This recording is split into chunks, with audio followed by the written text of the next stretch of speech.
बातमी आहे पुण्यातून। पुण्यातील FTII मध्ये वादग्रस्त फलकबाजी करण्यात आलेली आहे। रिमेंबर बाबरी अशा आशयाचं फलक यावेळेस लावण्यात आलेलं आहे। रिमेंबर बाबरी अशा आशयाची फलकबाजी यावेळेस करण्यात आलेली आहे। पुण्यातील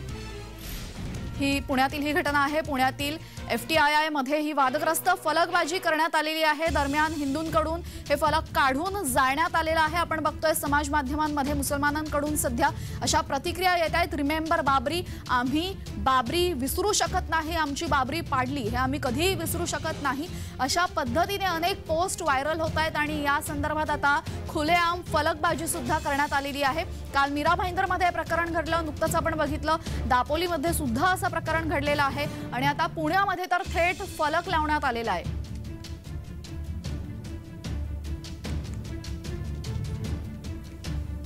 मग काही 8-10 जण बाहेरून येऊन त्यांनी ते जे बॅनर आहे ते बॅनर फाडलं, त्याची आमच्याकडे बचावाची वगैरे झालेली आहे।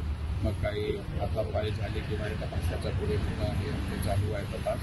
आणि त्याबद्दल कायदेशीर जे आहे आता कारवाई करण्यात येणार आहे। तशा प्रकारे आता आम्ही त्याच्याकडून विचारपूस करीत आहोत आणि जसे प्रकारे तक्रार दिली जाईल आणि कायदेशीर आम्ही करणार आहोत।